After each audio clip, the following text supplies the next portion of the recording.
All right, we got some information on Starfield here. Bethesda finally breaking their silence. Let's see what it's about.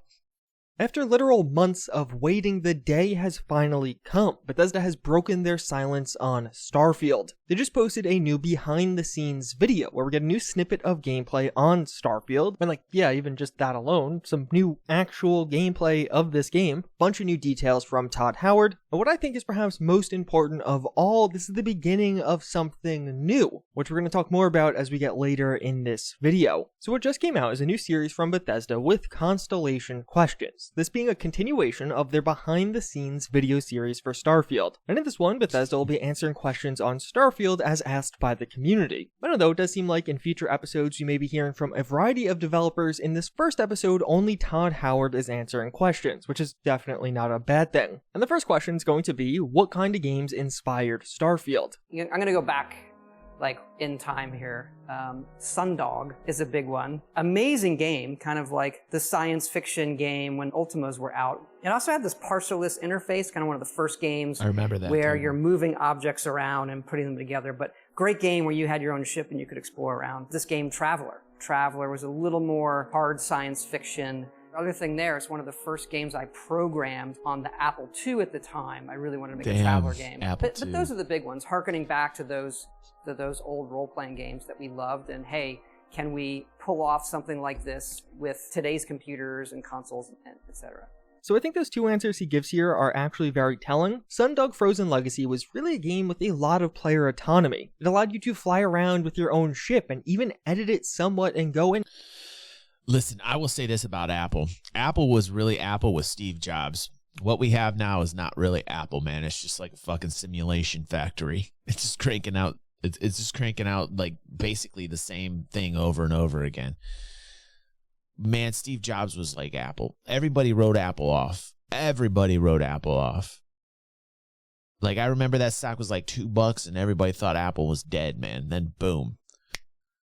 Steve Jobs, just innovator as motherfucker. Now, not an Apple. It's not even an Apple right now. Yeah, total crapple. And trade look at all with this fidelity here, right, Wazzy? So it's really an early example of a game where you could fly around with your own spaceship and kind of do what you wanted to a certain degree. Traveler is a more familiar pen and paper RPG where you could journey between star systems and do typical RPG things like explore, trade, fight, etc. And you could really see this reflected in what we've seen thus far of total Starfield. Pair now, a huge focus on exploration and creating your own adventure with building your own ship and 1,000 planets to explore. But also this major expansion on RPG mechanics and getting back to Bethesda's RPG roots. They also discuss Starfield being a hard sci-fi game or a soft... Listen. Because Bethesda needs to get back to their roots ASAP, man. Bethesda held so much weight. I think Erad and I talked about this on last stream. Like, Bethesda held so much weight for me, man. And now it's like crapple. It's the same thing that's happening to pretty much every corporation, man. It's just they're all getting washed out. They're all just getting washed out now, man. It's all corpo moves these days. And I'm actually hoping Starfield brings back what I miss about Bethesda. Sci-fi game. During the dark days of there really not being much of any Starfield news, there was a ton of discussions in the community about Starfield being a hard or soft sci-fi game. And if you aren't too familiar with this one, hard sci-fi actually has more of a focus on scientific accuracy and being logical, while soft sci-fi doesn't concern itself as much with the plausibility of what's being shown. I think it is more hard to us, hard science fiction, where you can draw that line from, okay, here's how man explored space, and you can even look at our ships and say, all right, that has some, visual identity back to that. But it's a trap question because it's a video game, right? Like a hard science fiction video game would be you die in space cold. And Todd Howard expands on that a little bit further, saying how one aspect that did get more of a literal approach at first at least was with fuel and gravity drives. He describes reading papers on quantum physics and how space bends towards you. And as a byproduct of that, in the earlier builds of the game, when you ran out of fuel, you'd just literally stop. But now in Starfield, your ship fuel and grav drive determine how far you can go at one time. You're never going to run out of fuel and be stuck somewhere on the side of the solar system. And we can see a bit of what this means in gameplay. But some of the different ships, they have different jump distances. You can see this measured in welcome light years. back, Astro. So it'll likely determine how far into the galaxy you're able to explore. And I'm sure there'll be some very interesting things on the edges of the galaxy. And to get there, you're gonna... Yeah, man. I mean, like what I just saw there is what I want in Star Citizen. Not this cartoony though, not this cartoony. But I want ease of use with UI in the nav map, man. We definitely want some updates. We definitely need it like cleaner. And I'm not quite sure exactly. Like they said, 1,000 systems in Starfield. But I'm not quite sure. We're not going to get like planetary landings with no interruption. I'm pretty sure we're not going to get that in Starfield. I'm pretty sure it's like a point and click interface and you land and then there's like some cutscene or you land. I don't know. I could be wrong about that. I don't know enough about Starfield to know. But I mean, like I would enjoy all my space games now to mimic that with what Star Citizen has done. Which is absolutely huge. I mean, Elite Dangerous kind of sort of tried to do it and didn't do it well, but Star Citizen really nailed it with planetary landings. And I want my future science sci-fi games to all employ that. Like I want that. Like now I'm spoiled with Star Citizen. Like I want that in all my sci-fi games now when it comes to like landing a spaceship on a planet or a moon. I want no fucking interruption. I just want to fly down to it and I want to see everything just right up against the fucking visor. You know what I'm saying? Explore, and I'm sure there'll be some very interesting things on the edges of the galaxy, and to get there you're going to have to upgrade your ship even further. So in conclusion, it seems like Starfield will be largely hard sci-fi in the sense that Bethesda is actually putting care into asking that question, does this make sense? But not sticking to it to the point where it actually harms gameplay. In the past, they even described creating a timeline of technological advancements that occurred in this universe every 10 years, from modern day to 2033 when Starfield takes place. Like most games, every trait in Starfield will have a positive and negative aspect associated with it. But if those negatives become too much, you can actually remove them in Starfield. We have a way in the game, kind of an activity or quest you can do to remove that trait, as opposed to, don't like my character, I want to start over. Each of them are something like that you can solve that removes the entire trait for the rest of your playthrough. To me, this sounds... Yeah, I wish I didn't drink so much. I wish I had that feature in real life. I've been looking for that feature in real life.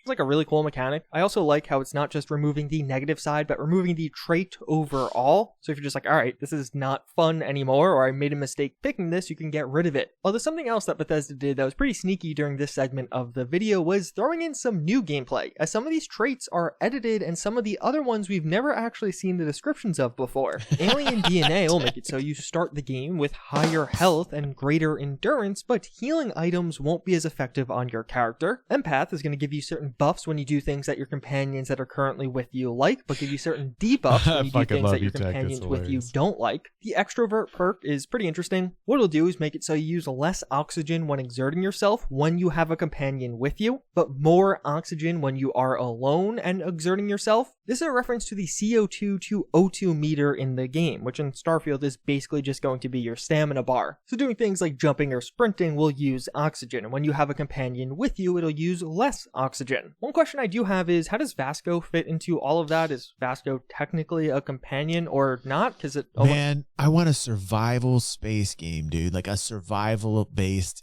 space game that is hard. Like very hard. Like hardcore survival, true physics space game. Like, I mean, I get it. We're getting a little of that with Star Citizen, but I'm talking like ultra nerd hard survival space game. I don't see any of that out there, man.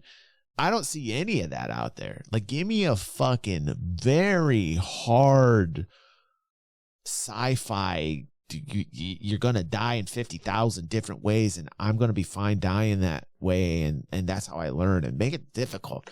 A survival space game. You're out in a ship that lost its drives. and you gotta fix this fucking ship up to make it move anywhere. Like I'm already having like a great idea for a survival space game. Like you just start in like a fucking ship that had some serious issues, and you survived it somehow, and it's just you and the fucking ship, and it starts from that point, and then go and make it a survivalist space game, and then you get the ship to work, you know, that, and then you can fly the ship around, then you go to planets, you survive on the different planets, man. I don't care if it's niche. I want to play that. Like, make it just for me. This is why we need more support for DG360. We should just start making these titles, or have people make them for us, man. Like, could you imagine if I had that support? Dude, this is another blood vow. I'm making another blood vow. If ever I get millions and millions of subscribers, the first thing I've made a blood vow for was I will never shill. I will never put those fucking shilly commercials in any of my videos. I will never get that type of financial shilly shit. That's gone. Okay, the second promise is, if we actually get that kind of financial support on DG360, I'll just take that money and shove it to game developers to make us like games that we've always wanted to play. Now that would be tight. I don't see anybody doing that. Almost seems like he's tied to our ship or the story. Todd Howard has actually described Vasco as kind of a companion in the past, so maybe he doesn't really count towards these perks. Your house appears to have gotten an upgrade as well, as the starter home trait has now been renamed to Dream Home. Thanks, Fuds. Your How you home is doing, also buddy? now It's on good a to see you, planet Fuds. instead of just being on a moon, as well as you'll have to pay for it weekly. Freestar Collective Settler is super interesting. You get some special dialogue options and better rewards from Freestar Collective quests, but crime bounties towards other factions are increased. In all likelihood, crime bounties will function pretty similar to how they did in Skyrim. So you do a crime in a faction-controlled city, and you'll have a bounty against you and have to go to jail or pay a fine or something like that. And we can see a couple of opposing traits just like this one with the United Colonies Native and Neon Street Rat. Another one that seems to be renamed and is hilarious is Hero Worshipped. You now have an annoying, adoring fan who will show up randomly and jabber at you, but sometimes will bring gifts with them. I do wonder if any of this is based off real-world experience that Bethesda employees have had to go through. Raised Enlightened was edited somewhat. This is one of the religious traits, and previously you would gain a discount at the religion store, but now you can get a free chest full of items at the House of the Enlightened in New Atlantis. There's a competing option with... How in depth do you think Bethesda uses this game design when you're walking around as your character and you've selected these traits? How in depth have they made reactionary design towards like picking your traits? Like, that's really what I always wonder when I play games like these. When I'm picking traits, right, and the development or the trait tree or the skill tree, how much design, how much time have devs put in to create different reactionary situations based upon the traits I've picked? And like, I can tell you, I don't feel like that's been explored deep enough. I don't feel like people have gone complete Dungeons and Dragons mode on this ever. I need titles where actually me taking the amount of fucking hours to be interested, because I'm that type of nerd. I love to fucking pick this type of shit. This is something that gamers have always loved back since the days of fucking D&D. Like, we all get into this fucking mode where we gotta pick the class and the trait and the whole goddamn thing, right? Character creation is so important. In VR, it's gonna be fantastic. I can't wait till we're modding like crazy in VR. But anyway, in this format, man, I wonder, like, after I've taken the adequate amount of hours out of my life to pick these options, how many hours have devs spent creating meaningful design in their game that is reactionary based upon the traits I've spent 5 hours and wasted my life for? Like, how many have done that? Because like, a lot of times when I'm playing games that have this feature to it, I don't ever feel like they react much differently to me. You know, NPCs, AI, you know.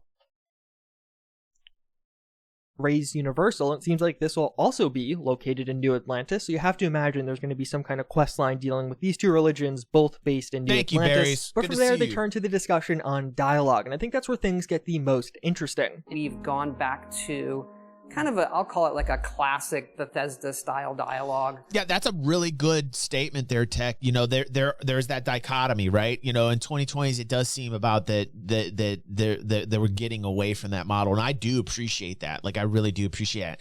Interesting that we had this skills discussion in Star Citizen at CitizenCon, right? Like the introduction of the skills in Star Citizen. I don't think the skills they're talking about in Star Citizen are representative of what we're talking about here in terms of the traits and everything that we're talking about, or skill books and Eve. It's not along those similar veins. It's something I think a little bit different. It's just repetition in action in the game skills you up in like certain areas. Interesting what's happening there. It's a good discussion to have. Anyway, let's keep going. With you're looking at the character and how they emote, you have a series of choices there. Yes, Walker. The scope of the Agree game, with the amount you, of Walker. content we're making Good is comment. a bit more than we've done before. I've seen dialogue changes to what I was talking about earlier. Walker makes a really good comment here, and he's talking with Tech. He says, "I think games like Morrowind were good for the dialogue of the race." Yeah, and I think that's where we saw the most attention being put in terms of the amount of hours these devs put into the design when thinking about reactionary gameplay to the traits that we picked, right? Like you always see it like in the dialogue, right? Like that's where you kind of see it the most, I think, is in the dialogue from NPC or AI. But like how far out does that extend? Like how far out does a trait like did I pick a trait that they only spent like 2 hours putting in any kind of like thought or design into? You know, I feel that way. Like when I get into these games where I'm getting into picking these traits, like how many hours have they actually spent? Like that's what I worry about the most. In terms of quests and things like that, but the right, depth right, in some right, of the stuff. Fingers. Todd Howard continues on to mention how Starfield just passed 250,000 lines of dialogue, which is honestly huge. This chart shows it very quickly. Starfield's going to have more dialogue than Skyrim and Fallout 4 combined. Wow, we were just talking about this. All right, that deserves some applause right there. That's I'm going to give that one again. That's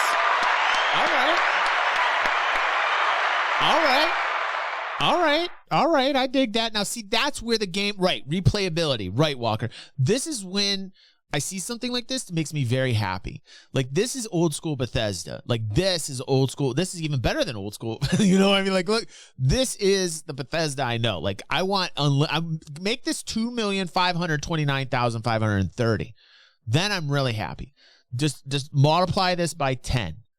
And then I will feel sufficiently like I'm taking the time out and it's worth it for me to pick the traits out. Wow, that's impressive. And of course, Fallout 4 had a voiced protagonist. A ton of the dialogue in Fallout 4's number is just you talking to other NPCs, them not even talking to you. But of course, in Starfield, there isn't a voiced protagonist, so that's not a thing here. This is all just other NPCs talking. But even further, the last time we heard about this was in June, just after Not E3, where Todd Howard described how Starfield had 200,000 lines of dialogue. So in that 4-month window, we've seen this go up 25% to 250,000 lines. I kind of doubt they added 50,000 lines in just 4 months, so that 200,000 was probably just a lowball number, but either way, this is an absolutely absurd amount of dialogue and definitely blowing past any expectations I had for how much talking there was in this game. But I don't think this is just going to be a bunch of additional NPCs, and I think that's beautiful. What Todd Howard was kind of alluding to. He says the game's scope is going to be a bit more, but the depth of the dialogue seems to be far greater. So there's going to be more people to talk to, yes, but I think the real difference in how much dialogue there will be in Starfield compared to other Bethesda games is individual NPCs will just have a ton more dialogue in this game. So one NPC in Starfield will have a bunch of additional dialogue options compared to one in Fallout 4 or one in Skyrim. I would being love based off Skyrim stuff in like space. what traits we pick. We of course know traits will impact dialogue somewhat, but perhaps even things like our decision making during quests or what we're role playing as in the game. And part of all of this is going to be what Todd Howard described as his favorite speech persuasion system. And that includes my favorite speech persuasion system.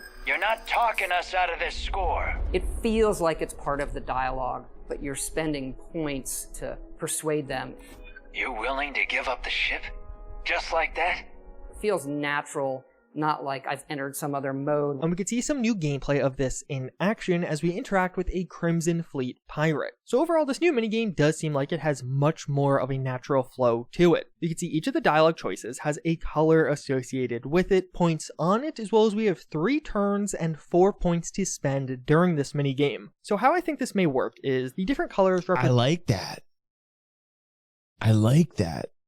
I don't know. Like, I like the point system. I like the point system on the dialogue. I like that. Represent how aggressive the statement is. And I bet if you go for the most aggressive of these statements, one of 2 things will happen. Depending on your stats compared to the other NPC stats, if you are super aggressive and it works, then you just kind of skip through the dialogue or the persuasion minigame. But if the NPC has better stats than you, or just isn't have a good easily day, intimidated, perhaps this will just automatically fail and make them mad at you. We saw just before that an alternate route here was going for combat instead of trying to do this minigame. So perhaps failing at being super aggressive could enter into combat. But separately with the other choices, it seems like you're going to have 3 tries to convince this person to do whatever you want, and a ton of different choices to do that, as well as you only have 4 points to spend. So here we technically can't even afford to use the +5 option. We likely can increase that value based off our skills or perks, and in general it just seems like you'll go through rounds of talking to this person, trying different things, each round having a whole new set of options depending on their response to the previous thing you said, and maybe even dependent on what else you discovered about this person in dialogue. Certain things may have hidden multipliers to make them more likely to succeed. But otherwise, that was pretty much everything shared that was new during this video. The exciting thing is, though, more are coming. Bethesda also mentioned how you could ask more questions on social media with this hashtag, or alternatively in a new Constellation channel on the Bethesda Game Studios Discord. Okay. You have to get a special rank on their Discord. They have a little how-to in the description of the main video, and they are currently taking questions on All right, quests. I'm kind of So very impressed likely with how the they're next releasing Q&A this. video will The be feels about of it questing feels in kind of Starfield. genuine to me. Although I think the video was super interesting. This is probably my favorite of the behind-the-scenes videos we've seen thus far, because on one hand we got to hear from Todd Howard, but then also we got a look at new things in Starfield, but also got to hear about the design process. It does and feel some a little of the new bit stuff like on the way. Skyrim but also in just in the sense space, that it's been 5.5 months since the last behind-the-scenes video, and exactly